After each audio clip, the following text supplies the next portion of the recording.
Eu queria que a gente pensasse um pouco a respeito de algumas coisas hoje. E talvez se eu pudesse resumir... Valeu, João. Se eu pudesse resumir o que eu vou falar, seria talvez em uma pergunta. E eu queria que vocês fizessem essa pergunta, queria que isso remoesse dentro de você. A pergunta seria: por que buscamos ou por que queremos a presença do Senhor? Sabe? Qual é a nossa motivação? Por que nós fazemos o que fazemos? E quando eu digo isso, em todas as áreas da nossa vida, sabe? Por que nós acordamos e vamos trabalhar? Por que a gente vem à igreja? Por que estamos construindo o que estamos construindo na nossa comunidade? Por que você se envolve com isso? Então, essas perguntas eu queria que você se fizesse elas. Então, nós vivemos numa época em que muito se diz sobre a presença de Deus, né? Qualquer lugar que você olha tem algum vídeo ou alguma palavra a respeito, né, da presença e buscar a presença e coisa do tipo. Muito se diz sobre o derramar da presença do Senhor. Muito se diz sobre avivamento. Então nós temos esse tipo de palavra muito corriqueira, entre aspas, né? Isso, por um lado, é muito bom. Muito bom nós estarmos vivendo num tempo em que as pessoas falam muito sobre a presença do Senhor. E isso é maravilhoso. Mas tem um lado também em que talvez em algum momento essa palavra possa se tornar um jargão, ou talvez um mero jargão, uma mera frase de efeito, sem de fato uma motivação verdadeira, sem de fato uma motivação correta. E eu queria que a gente pensasse a respeito disso. Qual é a nossa motivação para buscarmos o que estamos buscando? Qual é a nossa motivação para falarmos ou buscarmos da presença do Senhor? Então, eu queria começar citando uma frase do livro do John Piper. Deixa eu achar aqui. Achei. Do livro Plena Satisfação em Deus. O Piper ele diz assim: Deus não é honrado quando celebramos os maravilhosos dias do nosso relacionamento com Ele, por causa de um simples senso de dever. Ele é honrado quando aqueles dias são o nosso prazer. Nós devemos buscá-lo de forma prazerosa, do mesmo modo como a corça anseia pelas correntes das águas, exatamente pelo prazer de ver e deliciar-se em Deus. A adoração é simplesmente a obediência ao mandamento de Deus. E aqui ele cita o Salmo 37:4 na versão NVI, que ele fala: deleita-te no Senhor. Então, o que ele quer dizer aqui?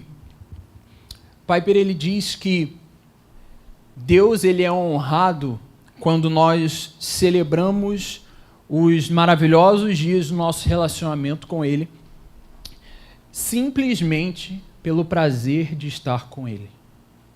Simplesmente pelo prazer de buscar o Senhor. E não como um senso de dever, sabe? Não, eu tenho uma lista e aí aqui na minha lista está buscar o Senhor. Tá, fiz isso hoje, tá, dá o cheque. Vou orar hoje, vou ler a Bíblia, então beleza, fiz isso, tá, fecha a agenda e segue o dia. Não, isso quer dizer sobre nós buscarmos o Senhor, sobre nós buscarmos a presença do Senhor, simplesmente pelo próprio Senhor. Não como um meio para conseguir algo, não como um meio para resultados, mas simplesmente pelo próprio Senhor. É buscar esse prazer e celebrar os dias de estar com Ele, simplesmente por estarmos com Ele. Então, vamos dar uma olhada em alguns versículos para a gente ter alguns exemplos disso. Então eu queria que você abrisse comigo no Salmo 27, verso 4.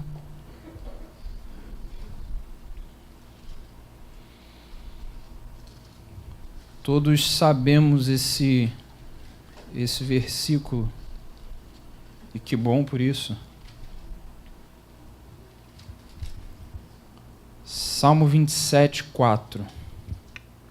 Amém? Todos abriram? Tá.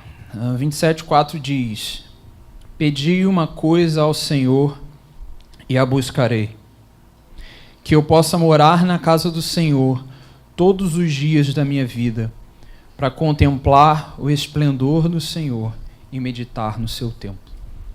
Aqui a gente vê Davi expressando o coração dele nesse verso, não só nesse, mas nesse verso a gente consegue ver um pouco do que é o coração de Davi, da expressão daquilo que queima no coração de Davi. Ele diz que ele tem um desejo e que ele iria buscar essa uma coisa que ele estava pedindo. E aqui abre um parênteses, é interessante que Davi ele fala que vai pedir uma coisa e ele pede 3, né? Isso é muito bom. Ele fala para contemplar o esplendor, morar na casa do Senhor e meditar no seu templo todos os dias. Então a gente consegue ver que Davi ele expressa isso muito claramente diante do Senhor. Eu tenho um desejo. Você. Davi, não só aqui, mas ele expressa isso muito claramente, que a única coisa que ele queria era o Senhor. E na versão NVT desse mesmo verso, diz: a única coisa que eu peço ao Senhor, o meu maior desejo, é morar na casa do Senhor todos os dias da minha vida, para contemplar a beleza do Senhor e meditar no seu templo. Cara, isso é muito sinistro. Ele fala, o meu maior desejo, a única coisa que eu quero é isso, é o Senhor. Vamos passar um pouco para o Salmo 30, só virar uma folha.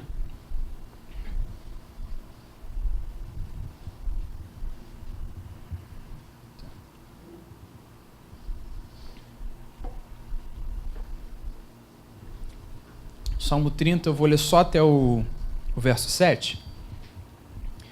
E diz assim: Ó Senhor, eu te exaltarei, porque tu me levantaste, e não permitiste que meus inimigos rissem de mim. Ó Senhor, meu Deus, clamei a ti e tu me curaste. Senhor, tu me tiraste da sepultura, preservaste a minha vida para que eu não descesse a cova. Cantai louvores ao Senhor, vós que sois seus santos, e louvai seu santo nome, porque sua ira dura só um momento. No seu favor está a vida. O choro pode durar uma noite, mas o cântico de júbilo vem de manhã. Eu, porém, dizia na minha prosperidade, jamais serei abalado. E aqui eu quero que você preste um pouco atenção, especificamente nesse verso 7, que ele diz: Tu, Senhor, pelo teu favor, fizeste com que a minha montanha permanecesse firme. Apenas escondeste o rosto e fiquei perturbado. Cara, isso aqui é uma declaração tanto quanto assustadora, assim, porque a gente vê nesse salmo uma expressão de um cântico de livramento, né? Davi ele expressa ali que o Senhor permitiu que os inimigos rissem dele, que ele foi livrado. Nós podemos perceber também um tom de conhecimento. Como assim? Por Davi conhecer o Senhor, ele soube que o próprio Deus o livrou dos seus inimigos. Por Davi conhecer o Senhor, ele percebe que ele clamou ao Senhor e ele foi curado. Por Davi conhecer o Senhor, ele reconhece que o próprio Deus preservou a sua vida. e ele conclama que as pessoas louvem ao Senhor por causa disso e louve o nome de Deus. Por conhecer o Senhor, Davi reconhece que sua ira dura apenas um momento. Só que no final do verso 7, ele diz: apenas escondeste o rosto e fiquei perturbado. Davi aqui ele está expressando: Senhor, eu te conheço, eu conheço isso tudo, mas se você esconder o seu rosto, já era. Porque Davi conhece o Senhor e ele quer o Senhor acima de tudo. Logo, ele sabe que se o Senhor esconder o rosto dele, se o Senhor se encobrir, acabou. Não resta mais nada. Por quê? Porque Davi entendeu qual era o alvo e qual era o objetivo de vida: o Senhor. Por isso ele expressa aqui: se o Senhor esconder o rosto, ele fica perturbado. Cara, isso é um tanto quanto assustador, assim, né? Então ele diz isso ao Senhor. E com isso eu lembro uma vez que, conversando com o Juan, acho que na época da pandemia, não lembro, e eu conversando com ele, ele me fez uma pergunta, era algo que a gente estava conversando, e ele falou assim: João, será que se a presença do Senhor fosse retirada de nós, será que se nós não tivéssemos mais Jesus, ainda assim a gente conseguiria acordar no dia seguinte e tocar a vida normalmente? Será que se a gente não tivesse o Senhor, a gente ainda assim conseguiria acordar, ir para os nossos trabalhos e fazer tudo normalmente? Ou será que a gente entenderia, assim como Davi, se o Senhor escondeu o rosto dele por um momento só? Isso é perturbador. Eu queria que a gente pensasse a respeito disso, porque, de fato, nós não temos nada a não ser o Senhor e a sua presença. E isso não é um jargão, ou como o Mateus falou um dia que ele pregou, nós não estamos falando de um Deus teórico. É muito real. É muito mais real do que a pessoa que está do seu lado ou você estando me ouvindo. Isso é muito real. Então, Davi expressando isso, a gente consegue entender que quando se conhece de fato o Senhor, se ele escondeu o seu rosto, isso é assombroso. Se o Senhor escondeu o seu rosto, acabou. Nós não temos mais nada. Porque não tem como viver sem isso. Porque nós sabemos que se o Senhor retirar a sua presença, nós voltamos ao pó instantaneamente. Se ele tirar a sua presença, já era. Nós estamos todos mortos. No Salmo 33, verso 9, você não precisa abrir, ele diz: ele falou e tudo se fez. Ele mandou e logo tudo apareceu. Esse Deus que tudo fez, que tudo formou, que está em todos os lugares, se nós não tivermos Ele, nós não temos nada.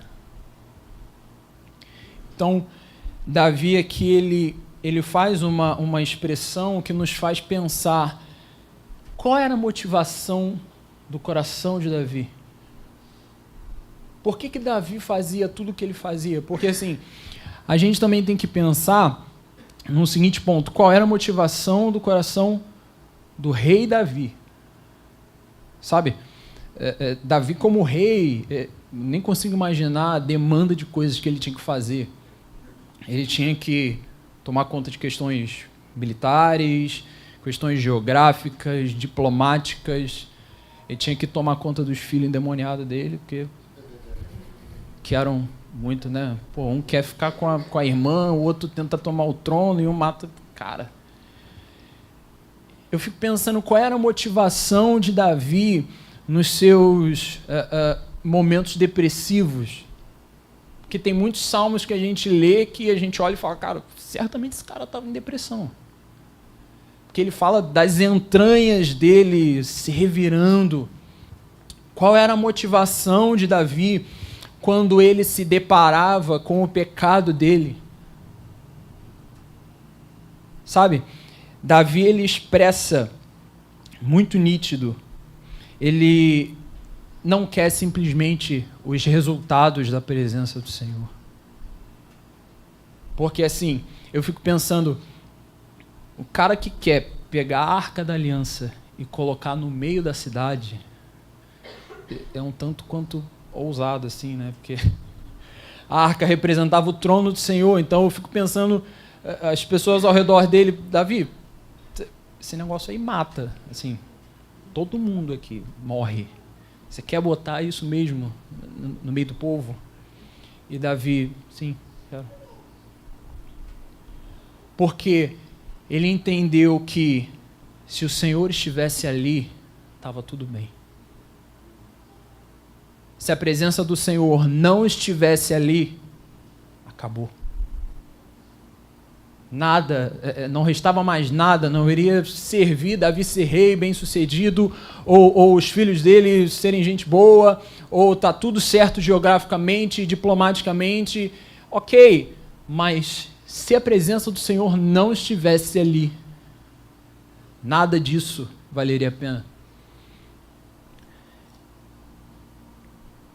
Outra pessoa que a gente consegue ver um exemplo de motivação era Moisés. E eu quero te convidar a abrir em Êxodo 33. Aqui eu vou dar um panorama do capítulo e comentar algumas partes. Nesse capítulo nós vemos o Senhor falando com Moisés para que ele e o povo saíssem do local onde eles estavam e fossem a uma terra no qual ele tinha jurado a Abraão, Isaque e Jacó. Deus diz que enviaria o seu anjo à frente deles e que expulsaria alguns povos que encontrariam na frente, né? nessa caminhada. Só que o Senhor, ele diz que não iria no meio do povo. Por quê? Para não destruir o povo. Porque o povo era obstinado e a gente conhece como era. Então o Senhor diz isso, que não iria com eles para que não destruísse o povo no meio do caminho. E a gente consegue ver no versículo 4 que o próprio povo reconhece isso como uma má notícia. O verso 4 diz: o povo ouviu esta má notícia e começou a chorar. Nenhum deles usou adornos. É interessante que eles ouvem isso do Senhor e o texto expressa que eles ouvem isso apenas como uma má notícia. Só que a gente consegue ver a postura e a motivação de Moisés. O texto diz que Moisés ele tinha o costume de pegar a tenda, ir para fora do acampamento, se distanciava dele, armava a tenda, e tinha um encontro ali com o Senhor. E a gente consegue ver que quando Moisés entrava na tenda, o Senhor falava com ele como quem fala com um amigo. Cara, isso é muito, muito impressionante. Diz no verso 11 isso, né? Diz que o Senhor falava com Moisés, face a face, como quem fala com um amigo. E eu acho muito impressionante nós vermos a motivação de Moisés depois disso. A gente vê que Deus fala que não iria com o povo, iria mandar um anjo à frente deles. A gente vê essa descrição do Senhor se revelando a Moisés como um amigo, mas no versículo 14 e 15, diz assim: o Senhor respondeu-lhe: eu mesmo irei contigo e te darei descanso. Então Moisés lhe disse: se tu mesmo não fores conosco, não nos faça subir daqui. Cara, isso é muito lindo. É muito lindo porque o Senhor vira para Moisés e fala, então, vocês vão chegar numa terra, vai para a terra que eu estou mandando, só que eu não vou, eu vou mandar um anjo à sua frente. E Moisés vira e fala, não. Nós não vamos se o Senhor não for conosco. Se o Senhor mesmo não estiver conosco, não nos faça sair daqui. A gente consegue ver com isso que Moisés ele não estava preocupado com simples resultados, com simples sinais, até porque, cara, Moisés viu tudo que ele viu. Ele viu pragas no Egito, Moisés, ele viu o mar abrir. Mas essa expressão mostra que aquilo não era o objetivo dele. Aqueles sinais e aquelas maravilhas não era o que contentava ele.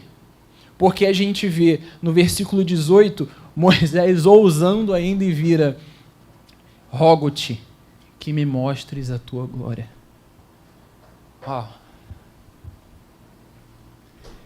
É como se Moisés, beleza, eu já vi tudo que eu vi, eu vivi tudo que eu vivi, mas eu quero você, e ponto final.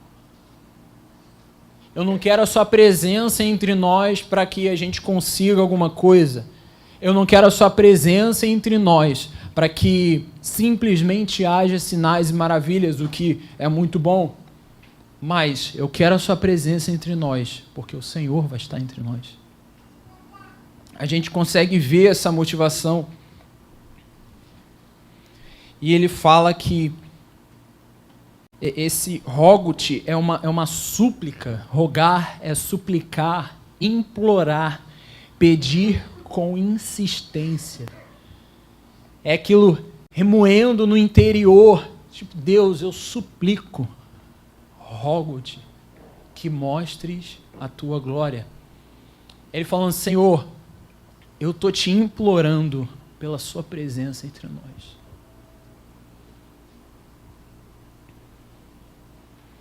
Moisés, ele deixa muito claro a motivação do coração dele, que é eu quero o Senhor e ponto final. Um outro texto para a gente olhar, quero que se abra em Apocalipse 4.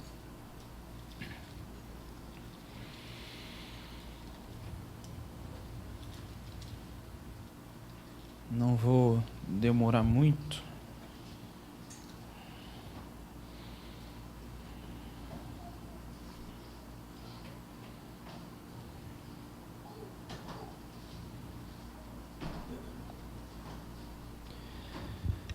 Apocalipse 4. A gente aqui tem uma descrição de grandes coisas que estão acontecendo na sala do trono. A gente tem uma descrição dessa grandeza, dessa dinâmica que está acontecendo. A gente consegue ver que existem vários detalhes acontecendo ao mesmo tempo, né? Podemos ver seres que dizem dia e noite, santo, santo, santo, isso no versículo 8.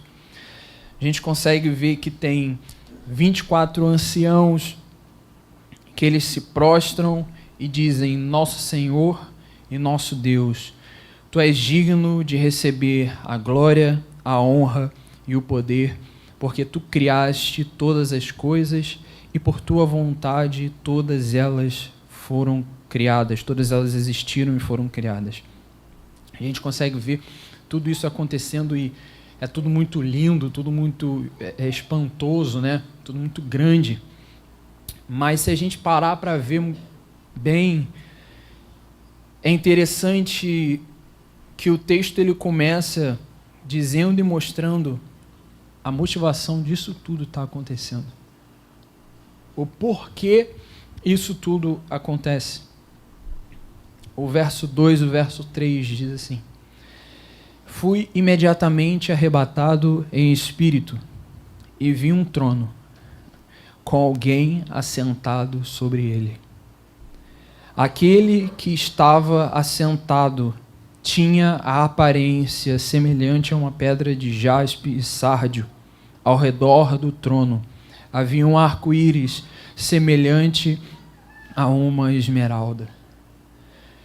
João, ele começa o texto, o mesmo texto que expressa a grandiosidade do que está acontecendo ao redor do trono. O mesmo texto que ele expressa que existem seres que dizem santo, santo, santo, existem 24 anciãos diante do trono. Esse mesmo texto, João expressa o porquê isso tudo está acontecendo. Ele diz que ele viu um trono e alguém assentado no trono.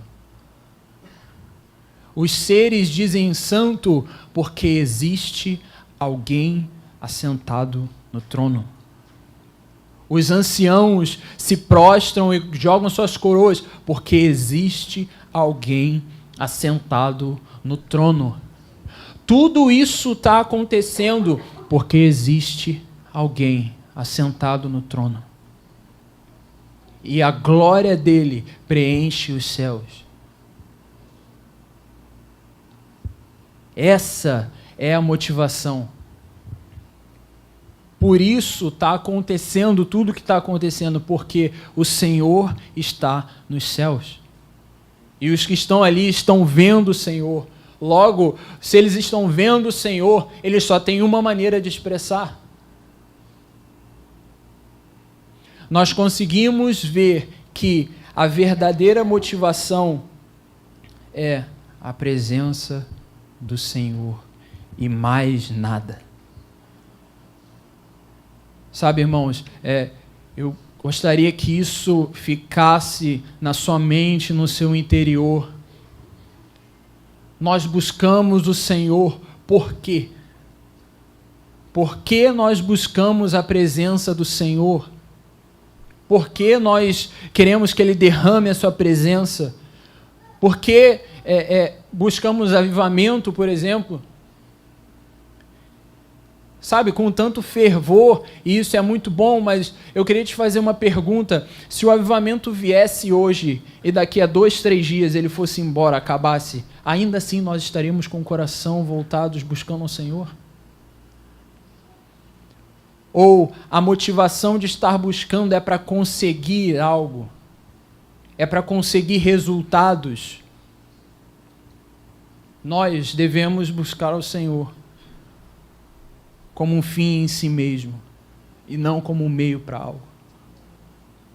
Assim como João expressa que ele viu alguém assentado no trono, e isso cativar os nossos corações, e isso ser o motivo de nós acordarmos e fazermos tudo o que precisamos fazer, e isso ser o motivo de nós construirmos tudo o que precisamos construir, desenvolver tudo o que precisamos desenvolver. Essa deve ser a nossa motivação. A presença do Senhor e mais nada. O Senhor por Ele mesmo. Nós precisamos disso queimando no nosso interior. Nós precisamos ter um coração como o de Maria de Betânia, que se colocou aos pés de Jesus e ponto. Aquilo ali era o que importava e mais nada. Não era o que ela iria ouvir depois, não era o que as pessoas iriam dizer, não eram os possíveis maus resultados, talvez, daquele ato, mas ela queria uma coisa, o Senhor. Ela só se importava com uma coisa naquele momento, o Senhor e a sua presença. Isso deve ser mais real do que qualquer coisa. E novamente, porque nós não estamos falando de um Deus teórico. Nós não estamos falando de uma presença teórica. Mas nós estamos falando de um Deus real, que fez tudo, que fez os céus, a terra, que tem todo o poder Nós estamos falando desse Deus. Nós estamos falando do Deus que está agora mesmo assentado no mais alto lugar. Nós estamos falando que existe uma pessoa assentada no trono. E essa deve ser a nossa motivação. Nós devemos aguardar por isso, nós devemos aguardar pela vinda dele até nós. E aqui, queria citar Tito 2, o verso 13, aguardando a bendita esperança e o aparecimento da glória do nosso grande Deus e Salvador, Cristo Jesus. Aqui essa palavra aguardando, no seu sentido original, ela tem uma conotação de ansiedade. Não é um aguardando de você sentar e esperar, mas é ser ansioso por aquilo que ele descreve depois, que é a bendita esperança e o aparecimento da glória de nosso grande Deus e Salvador, Cristo Jesus. É estar ansioso por isso, é queimar de paixão por isso, é não dar descanso ao nosso interior, é implorar, é rogar, é suplicar por isso. Senhor, nós queremos a sua presença. Nós não só queremos, mas precisamos disso, porque sem a sua presença não nos resta nada. Sem a sua presença, nós não temos mais nada. Então, eu queria que você pensasse a respeito disso, que isso ficasse gravado no seu interior, para que nós nos movamos de maneira correta e pela motivação correta, que é o próprio Senhor e sua presença. Amém?